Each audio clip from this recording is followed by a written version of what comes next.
Hydrodynamics में बोलो क्या पढ़ेंगे? बहता हुआ पानी, और बहते हुए पानी की आप डे टू डे लाइफ में डेली एग्जांपल देखते हो। सुबह सुबह आजकल तो शायद नहा भी नहाते हो, पर जब गर्मियों में नहाते थे तो पाइप में से पानी आता हुआ दिखाई देता है। तो जो पानी बहता हुआ दिखाई देगा दैट इज हाइड्रोडायनेमिक्स। बात समझ में? अब ये हाइड्रोडायनेमिक्स को पढ़ने के लिए ना देखो, वैसे तो ये बहुत वास्ट है हमारे उसमें, और जो बच्चे केमिकल इंजीनियरिंग करते हैं जहाँ वो गैस के साथ फ्लूइड के साथ खेलेंगे, मतलब बहुत बड़ी बड़ी मशीनें होती है, बहुत बड़े बड़े जनरेटर्स होते हैं जो फ्यूल से या इसके एयर प्रेशर के साथ चलते हैं, तो वहां पर हमारा हाइड्रोडायनेमिक्स का बहुत बड़ा रोल में आता है। हम जो यहाँ पे पढ़ेंगे ना अपने 11th स्टैंडर्ड में, वो एक आइडियल फ्लूइड के बारे में बात करने वाले हैं। अब आइडियल फ्लूइड की कंडीशन बताओ, क्या क्या कंडीशंस थी? कि सबसे पहले ये नॉन विस्कस होना चाहिए, इनकम्प्रेसिबल होना चाहिए। इनकम्प्रेसिबल का मतलब बताओ? Rho constant, v constant, rho constant, v constant, तो मास भी कांस्टेंट। तो सबसे पहले हम बात करेंगे बेटा आइडियल फ्लूइड के बारे में, है ना? तो आइडियल फ्लूइड की बताओ क्या क्या प्रॉपर्टी पढ़ी थी हम लोगों ने? नॉन विस्कस का मतलब उसकी लेयर्स के बीच में फ्रिक्शन नहीं होना चाहिए, तो नॉन विस्कस होना चाहिए। दूसरा इनकम्प्रेसिबल। इनकम्प्रेसिबल का मतलब बताओ? इनकम्प्रेसिबल, हाँ, यानी basically m equals to rho into v होता है।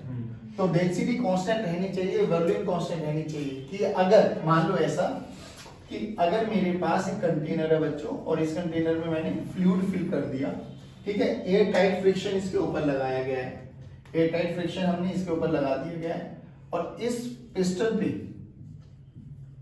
एयर टाइट पिस्टन हम लोगों ने लगा दिया गया है। इस पे अगर मैं प्रेशर लगाऊं, फोर्स एक्सर्ट करूं, तो ये दबेगा, दबेगा तो वॉल्यूम कम होगी, मतलब वॉल्यूम चेंज होगा। अरे बोल भाई, yes, अगर मास कांस्टेंट है बाबा, अगर मास कांस्टेंट है, अगर मास कांस्टेंट है, तो मैं कह सकता हूं, देखो ध्यान से, इफ मास इज कांस्टेंट तो rho is inversely proportional to v। Volume को अगर मैं जैसे मैं इसको कंप्रेस करूंगा तो वॉल्यूम घटेगी बढ़ेगी? घटेगी। वॉल्यूम घटेगी तो डेंसिटी को बढ़ना पड़ेगा, क्योंकि मास क्या है। तो ये इनकम्प्रेसिबल की आइडेंटिफिकेशन नहीं है। क्या कहते हैं कि वो इनकम्प्रेसिबल है, वो कंप्रेस हो ही ना, कंप्रेस नहीं होगा तो वॉल्यूम सेम रहेगी, वॉल्यूम सेम है तो डेंसिटी सेम रहेगी, डेंसिटी सेम है तो मास भी सेम रहेगा। नॉन विस्कस हो गया, इनकम्प्रेसिबल हो गया। एक स्ट्रीमलाइन फ्लो होना चाहिए। अब ये स्ट्रीमलाइन फ्लो क्या होता है? आई टेल यू, एक स्ट्रीमलाइन फ्लो होना चाहिए। थोड़ा आइडिया दो स्ट्रीमलाइन फ्लो का। देख, आप कभी म्यूजियम में गए हो, साइंस म्यूजियम में, तो आप लोगों को ना वहां पे बहकाया जाता है कि एक ऐसे टैब लगा देते हैं। देखो आई टेल यू, पता नहीं तुम लोगों ने देखा नहीं देखा, साइंस म्यूजियम में देखो कभी, कहीं पर भी, ये तो बहुत नॉर्मल सा है, तो आप लोग अपने घर में भी बना सकते हैं। गए हो?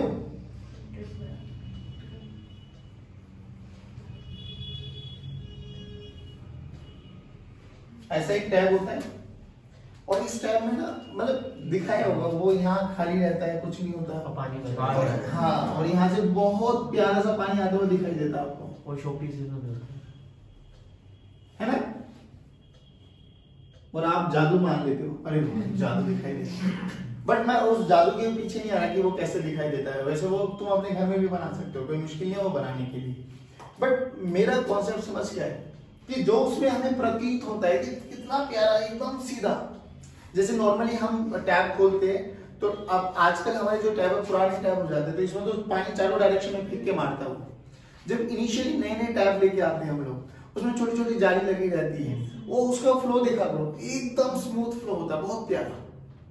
तो that flow is streamline flow. ये जो हमें प्रतीत होता है दैट इज स्ट्रीमलाइन फ्लो। अभी स्ट्रीमलाइन फ्लो की प्रॉपर्टी क्या होती है? सिंपल सी बात है, कैसा भी फ्लो, मान लो हमारा कोई भी पाइप हो सकता है ना, it may be of any shape, तो ये जिसमें आप लोग किसी भी पार्टिकल को बहुत इजीली रीड आउट कर सकते हो, उसके मोशन को प्रेडिक्ट कर सकते हो, दैट इज स्ट्रीमलाइन फ्लो। और स्ट्रीमलाइन फ्लो में क्या होता है वो सुन लो। मान लो यहां पर एक कोई भी पार्टिकल है हमारे पास, और उसकी स्पीड है लेट्स से 10 मीटर पर सेकंड। कितना बाबा?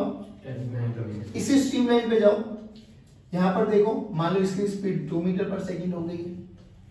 पहली बात, क्या डायरेक्शन चेंज हो रही है? हाँ, डायरेक्शन के लिए कैसे करते हैं, टेंजेंट ड्रॉ कर दो। तो इस पॉइंट पर टेंजेंट ड्रॉ करेंगे, तो इस पॉइंट पर अगर हम टेंजेंट ड्रॉ करेंगे तो हमें ये टेंजेंट दिखाई दे रहा है, यानी डायरेक्शन इस डायरेक्शन में। इस पॉइंट पर टेंजेंट ड्रॉ करेंगे तो ऐसे, क्या डायरेक्शन चेंज होगी? हाँ। क्या स्पीड भी चेंज होगी? हाँ। तो स्ट्रीमलाइन फ्लो का मतलब ये बिल्कुल भी नहीं है कि पार्टिकल की स्पीड थ्रू आउट कांस्टेंट होनी चाहिए, हो भी सकती है और नहीं भी। तो स्ट्रीमलाइन का मतलब क्या है? स्ट्रीमलाइन का मतलब ये है कि इस पॉइंट पर किसी भी पार्टिकल की स्पीड कितनी है, 10 मीटर पर सेकंड, और यहां से जितने भी पार्टिकल्स निकलेंगे समय के साथ साथ उसकी स्पीड कितनी होनी चाहिए, 10 मीटर पर सेकंड। वही पार्टिकल जब इस पॉइंट को क्रॉस कर रहे होंगे तो उन सभी पार्टिकल्स की जो इस पॉइंट पर क्रॉस करेंगे उनकी स्पीड क्या होनी चाहिए, 2 मीटर पर सेकंड। बात समझ में आई? स्ट्रीमलाइन का मतलब समझ में आ गया कि किसी भी एक पॉइंट पर जो ये पार्टिकल है इसकी स्पीड अगर 10 मीटर पर सेकंड है तो इस पॉइंट को जितने भी पार्टिकल्स क्रॉस करेंगे समय के साथ साथ उसकी स्पीड भी कितनी होनी चाहिए, 10 मीटर पर सेकंड। तो स्पीड कांस्टेंट हो इसकी कोई गारंटी नहीं, डायरेक्शन भी सेम हो इसकी कोई गारंटी नहीं। हाँ, डायरेक्शन भी सेम हो सकती है अगर मेरे पास container pipe you can see ऐसा आ जाए। जैसे अगर मैं इसके बारे में बात कर रहा हूं, ये देखो कितना प्यारा स्ट्रीमलाइन फ्लो है ना। हर एक पॉइंट में देखो इसकी डायरेक्शन हर पॉइंट में क्या है, सेम। अरे बोल भाई, पक्की बात है ना। ये है, ये बेसिकली स्ट्रीमलाइन फ्लो। बात समझ में आई? एक होता है टर्बुलेंट फ्लो।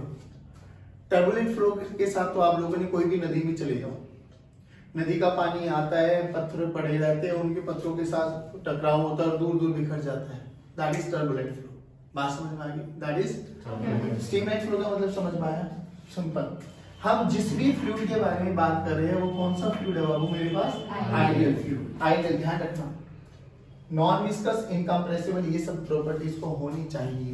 ओके, अब सुनो, अब यहाँ पर इसका फंडा आता है, एक स्टैंडर्ड इक्वेशन है, दो इक्वेशन यहाँ पे हर केस में लगाएंगे हम, एक बर्नौली, एक इक्वेशन ऑफ कॉन्टिन्यूटी। अब इक्वेशन ऑफ कॉन्टिन्यूटी देखो क्या कहती है। इक्वेशन ऑफ कॉन्टिन्यूटी प्रिंसिपल क्या बेटा इसका, कि मास कांस्टेंट रहता है। मान लो कि मेरे पास एक पाइप है, ठीक है बच्चों, कैसी भी शेप का पाइप ले लेता हूं, थोड़ा तुम्हें दिखाने के लिए अच्छा बना लेते हैं।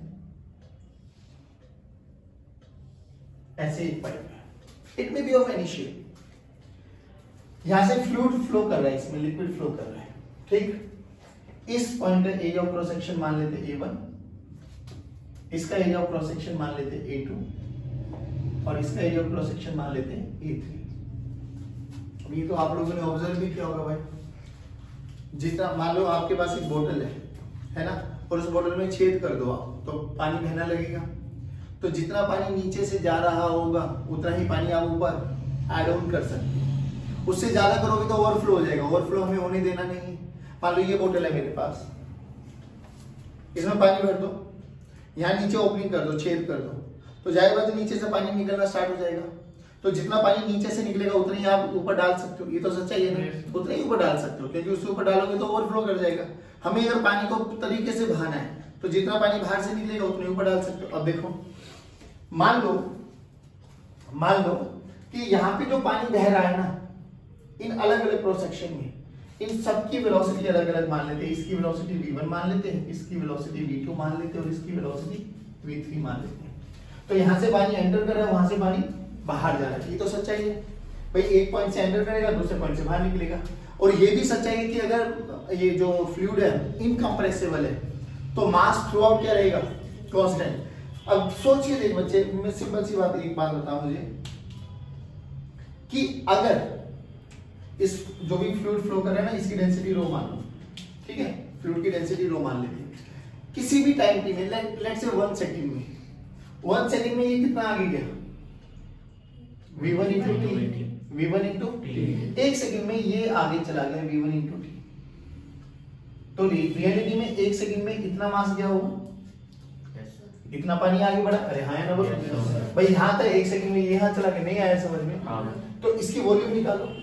तो मास को क्या लिख सकते हैं, मास को क्या लिख सकते हैं बेटा, रो इनटू v। यहाँ पे क्या बेटा, वॉल्यूम, वो v यहाँ पे क्या है, और ये v1 क्या है, स्पीड। ध्यान रखना, ये v1 क्या है, स्पीड, और ये v क्या है, वॉल्यूम। तो रो रहेगा, V के बारे में क्या कहना है? वॉल्यूम। वॉल्यूम क्या होता है? Area into length, area into area कितना है? A1, एरिया कितना है? लेंथ कितनी है? V1 into T।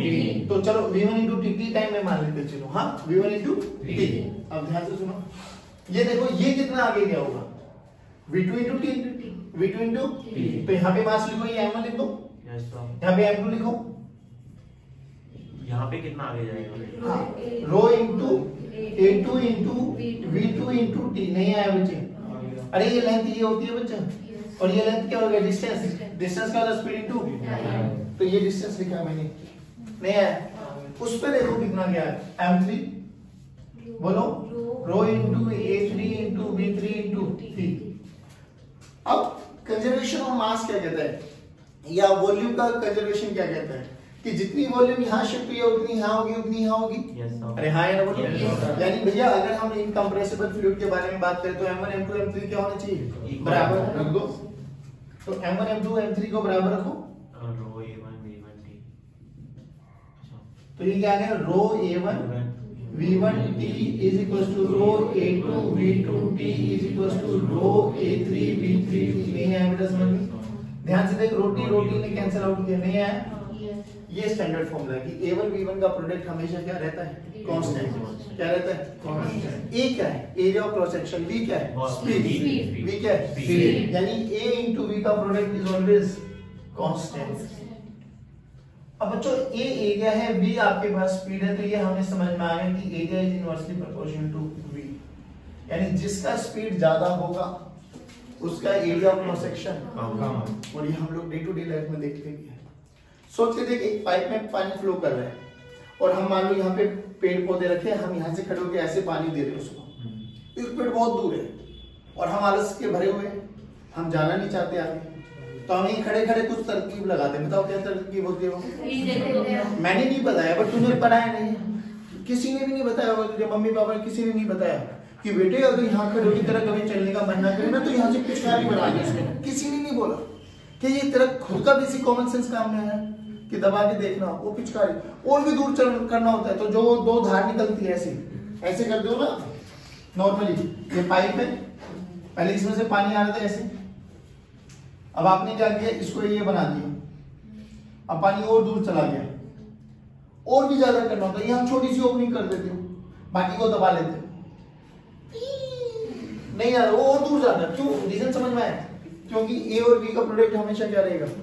और ये सच्चाई है, जितना उस वाली मोटर में से पानी आ रहा है उस मोटर को तो पानी का वो तो फ्लो देता ही रहेगा, पाइप में से उतना निकलना नहीं चाहिए, क्योंकि अगर उसने ज्यादा दिया और पाइप में से कम निकला तो पाइप कहीं ना कहीं बस्ट हो जाएगा, ऐसा होने देना, तो वो तो जितना एंटर करेगा उतना ही बाहर निकल जाएगा। नहीं है समझ में? तो रियलिटी में ये क्या है, this is principle of equation of continuity. क्या कि जितना मास एंटर करेगा उतना ही मास बाहर निकलेगा, या जितनी वॉल्यूम, जाहिर बात है रोइंग टू बी, जितनी वॉल्यूम एंटर करेगी उतनी ही वॉल्यूम एग्जिस्ट करेगी। बोल समझ में आया नहीं आया बेटा?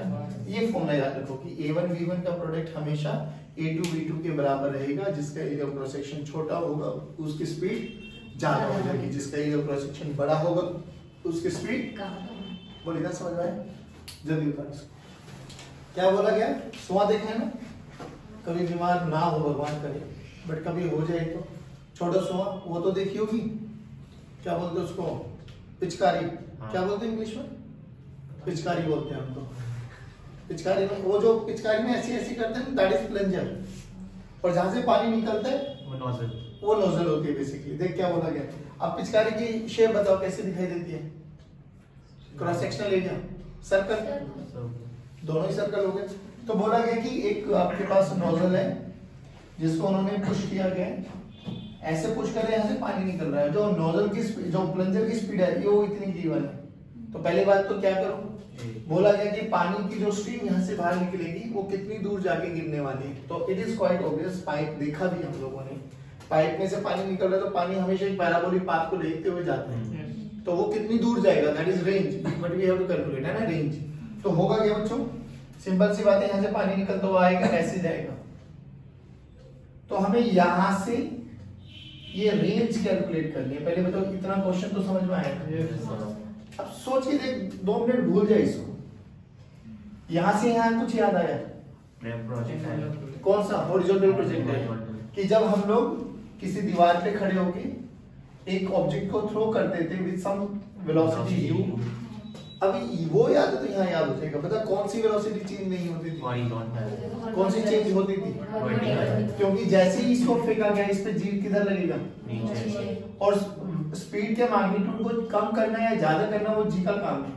तो जी का ये एंगल देखो 90 डिग्री, जी का ये कंपोनेंट कितना हो जाएगा? जी cos 90, और जी cos 90 बोले तो जीरो। यानी हॉरिजॉन्टल डायरेक्शन में जी का कोई भी कंपोनेंट नहीं है तो speed will remain zero. Constant. अच्छा, अगर स्पीड कांस्टेंट रहेगी तो हॉरिजॉन्टल स्पीड जो भी यहां से निकलेगी लेट्स से v, और यहाँ पर भी क्या रहेगी? v, और यहाँ पर भी क्या रहेगी? v, और यहाँ पर भी क्या रहेगी? ये तो पक्की बात है। बस बात खत्म। अब हमें रेंज निकालना है ना बेटा, तो रेंज का फॉर्मूला अगर स्पीड देखो, रेंज हॉरिजॉन्टल रेंज चाहिए मुझे, तो speed into time, speed into, तो रेंज का फॉर्मूला तो डायरेक्ट पता लग गया हमें v इनटू t। लेकिन बाबूजी हमें यहाँ पे v भी निकालना है, यहाँ पे टाइम भी निकालना है, दोनों चीजें निकालनी, ध्यान रखने की चीज का। सबसे पहले v तो निकाले, तो v के लिए तो इक्वेशन ऑफ कंटिन्यूटी, इस पॉइंट पे a1 पता है, b1 पता है, a2 पता है, v2 निकालना है, निकाल लो चलो। तो इक्वेशन ऑफ कंटिन्यूटी का यूज करो बेटा, इक्वेशन ऑफ कंटिन्यूटी बोलो, क्या बोला? a1 v1 must be equals to a2 v2। a1 बोलो, सर्कल क्रॉस सेक्शन एरिया होता है इसका, पाई r का स्क्वायर, बोले तो d/2 का स्क्वायर। अच्छा ये मिलीमीटर में है, उधर भी देखो वो भी मिलीमीटर में है, तो कोई कन्वर्ट करने की जरूरत नहीं है, d/2 यानी d/2 बोले तो 4 का स्क्वायर इनटू v1, v1 देखो 0.25, तो 1/4 yes sir is equal to pi into 1 का स्क्वायर इनटू v। तो देखो पाई ने पाई को मारा, इस 4 ने इस 4 को मारा, तो v की वैल्यू आ गई 4 मीटर पर सेकंड। नहीं आया बाबा? आ गया। चलो, तो ये तो 4 मीटर पर सेकंड आ गया। अब जब ये पानी यहां से निकल रहा होगा उस समय वर्टिकल वेलोसिटी कितनी है? 0। तो ui कितना है? हाइट देखो 1.25 मीटर। हाइट देखो 1.25 मीटर। यहाँ पे कौन सा टाइम तो निकालना है ना, हाँ। तो v equals to u plus 80, v equals to u plus 80, v equals to u plus 80, छोड़ना, s equals to ud plus half d square से निकालना direct, s equals to ut plus half ad square, क्योंकि उसमें v निकालना पड़ेगा नहीं तो s की वैल्यू बोलो 1.2 यानी 125/100। u की वैल्यू वर्टिकल में 0 है, हाफ, g की वैल्यू 10 ले लो, t का स्क्वायर ले लो। डन। तो ध्यान से देखो ये 250, इसने इसको मारा 5 ने इसको मारा 25, तो ये आ गया 25/100 का टेक स्क्वायर, बेसिकली 5/10 बोले तो 0.5 रखो वहां पे 0.5, 2 मीटर है। तो ये कितना आ गया? 20/10, होना है 2 मीटर। नहीं आया? तो रेंज हमें समझ में आ गई कि 2 मीटर ये जाके गिरने वाला है। छोड़ना, मैं तो ये कह रहा हूँ कि अगर हमें पता लग जाए, अगर हमें अपने पाइप का एरिया क्रॉस सेक्शन पता लग जाए, पाइप में पानी किस स्पीड से फ्लो कर रहा है वो पता लग जाए।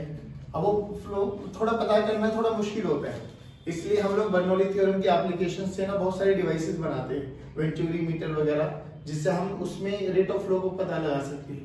बट सोच, अगर मेरे पाइप में, मेरा एक पाइप ग्लास का पाइप है, उसमें मुझे पता लग जाए पानी कितनी स्पीड से जा रहा है ना, मैं सोच के भाई 1 सेकंड में देख लेंगे ना कितना डिस्टेंस ट्रेवल किया। मान लो ये ग्लास का पाइप है, घड़ी लगा के खड़े हुए, जैसे ही पानी निकला यहाँ से यहाँ तक का पता लग गया, अच्छा यहाँ से यहाँ तक 1 सेकंड लगा, ये डिस्टेंस पता लग गया। तो distance into time, distance by time, speed पता लगी, स्पीड पता लगी, इसका एरिया क्रॉस सेक्शन पता लग जाएगा। तो क्या घर में भी हम लोग ये प्रैक्टिकली अप्रोच लगा सकते हैं कि उस पाइप में से मम्मी देखो 3 मीटर पे जाके गिरने वाला है, मम्मी खुश, मम्मी गले लगा लेंगी, वाह मेरे लाल, है ना, आंखों में आंसू आ जाएंगे पेरेंट्स के, पापा देखो ये पानी है ना इतनी दूर जाके गिरने वाला, आप यहीं खड़े रहना। पानी बोला बेटे, मोबाइल नहीं, गुस्सा नहीं, कोई नहीं। ये समझ में आया आप लोगों को? उतार लो इसको। देखो बच्चों, एक बात बताओ, जो हमारे टैप्स होते हैं जिसमें से पानी निकलते हुए आप लोगों ने देखा होगा, कभी नोटिस किया है कि जब पानी निकल रहा होता है तो उसकी जो धार होती है वो बताओ क्या नीचे आते हुए पतली होती है या मोटी होती है? पतली होती है, पक्का होती है। अगर मेरे से कोई पूछा जाए कि जब यहाँ से पानी फ्लो कर रहा है ना, वो ऐसे गिर रहा है, तो ये कुछ ऐसी हो जाती है इसकी। सच में होती है ऐसे, देख लेना आप। क्या इतना नोटिस कहाँ किया? अरे सर किया है ना, बहुत पहले लोग हैं। बहुत बढ़िया। एक बात और बता दूं, जितने वेले लोग होते हैं ना, ये फिजिक्स को बहुत अच्छे से पढ़ लेते हैं। देखो, समझ में आना और याद रखना दोनों बहुत अलग अलग चीजें हैं। हमें समझ में सारी चीजें आती है, बट हम जो मार खाते हैं ना अपने जीवन में, हमें वो चीजें याद लंबे टाइम तक नहीं रह पाती। उस चीज को लंबे समय तक याद रखने के लिए एक ही गुरु मंत्र है, प्रैक्टिस। जितनी मैक्सिमम नंबर ऑफ टाइम्स आप रिवाइज करोगे ना, उतने ही परफेक्शन की तरफ आप बढ़ोगे। समझ में आना ऐसा नहीं कि बहुत मूड बुद्धि के बच्चे बैठे हो तुम्हें मैं कुछ भी बोल दूंगा वो तुम्हें समझ में आ जाएगा, और उसी समय कोई भी न्यूमेरिकल भी दे देंगे वो भी कर लोगे। पर बात यह है कि अगर इसको 2 महीने के बाद क्या ये concept same as it is याद रहेगा क्या हमें? रोटेशन एग्जांपल ले लो, वो क्या होता है बहुत बढ़िया। चल, मान लो इस समय जब ये निकल रहा है उस इंस्टेंट पर इसकी वेलोसिटी है यू नो, हमसे पूछा गया, और इसका एरिया ऑफ क्रॉस सेक्शन है बाबू A. Area of cross section tap का है। हमसे बोला गया जब ये h हाइट पर नीचे आया तो इस समय इसका एरिया ऑफ क्रॉस सेक्शन क्या रहा होगा? A1। तो फाइंड A1। सिंपल सी एक बात बताओ मुझे, क्या कुछ तुम्हें यहाँ पे मोशन अंडर ग्रेविटी फील आएगा? क्योंकि टैब में से पानी निकलते मोशन अंडर ग्रेविटी आ जाएगा। वो भले ही पीछे प्रेशर से आ रहा हो, बट जैसे टैब का साथ छोड़ देगा मोशन अंडर ग्रेविटी। अब देख, सोच के देख, अगर मैं किसी ऑब्जेक्ट को u इक्वल टू 0 से छोड़ के h हाइट तक लेके आऊं तो इस पॉइंट पर वेलोसिटी कितनी है? √2gh। ऐसे में देख से बोला, ये पढ़ा है हम लोगों ने, v² minus u² equal to 2gh। Initial velocity 0 है, v का फॉर्मूला √2gh। परफेक्ट। अब जब ये पानी यहां से गिरेगा, इक्वेशन ऑफ कंटिन्यूटी लगा दो। पहले उससे पहले देखो h हाइट पर इसकी वेलोसिटी, भाई इक्वेशन ऑफ कंटिन्यूटी क्या कहते हैं? इन दोनों का प्रोडक्ट इक्वल्स टू इन दोनों का प्रोडक्ट। हां सर, हां, तो ये v1 मान लेते हैं। तो इक्वेशन ऑफ कंटिन्यूटी क्या कहते हैं बच्चों? Equation of continuity a into u0 must be equals to a1 into v। a1 मुझे निकालना, बट v का पता तो लगे क्या है। तो v देखो, v² minus u² equals to 2gh। बोला गया h हाइट में बताओ। तो अभी यहाँ पे u 0 नहीं है, क्योंकि अगर u 0 हो जाएगा तो ये वाला फैक्टर भी 0 हो जाएगा। तो यहाँ पर u होगा जरूर, ऑब्वियसली जब वो प्रेशर से पिघल गया होगा तो कहीं ना कहीं तो कुछ ना कुछ इनिशियल वेलोसिटी होगी। तो v की वैल्यू देखो, u² प्लस 2gh। तो v की वैल्यू देखो बाबा, √u² plus 2gh। Now apply equation of continuity, a by u0 divided by v, this is equals to a1। a1 हमें निकालना है। a1 की वैल्यू देखो, a u0 by v, v की value देखो √u² प्लस 2gh। छोड़ो, मैं तो यहीं से देख सकते हैं ना। बताओ, जैसे जैसे वो नीचे आ रहा पानी, v के बारे में क्या ख्याल है? v बढ़ रहा है घट रहा है? v बढ़ रहा है। बढ़ रहा है। देखो u0 था, अब ये u0 का स्क्वायर प्लस 2gh हो गया, नहीं आया बाबा? Yes sir. तो v बढ़े, अगर v बढ़ा है तो a1 के बारे में क्या ख्याल है? घटेगा। भाई ये तो कांस्टेंट ही है। इस वाले केस के लिए a into u0 का प्रोडक्ट तो कांस्टेंट ही है। तो basically a1 is inversely proportional to v। तो a1 डिक्रीजेस। तो जैसे ही वो धार नीचे आती है वो पतली होती चली जाती है, और जैसे फर्श पे गिरती है फटाक बिखर जाती है फिर तो, है ना। चलिए, this is all about hydrodynamics. आज के लिए इक्वेशन ऑफ कंटिन्यूटी को ध्यान रखेंगे। क्या a1 v1 must be equal to, जय हिंद। और ये कौन सी स्टडी के लिए? आइडियल फ्लूइड के लिए।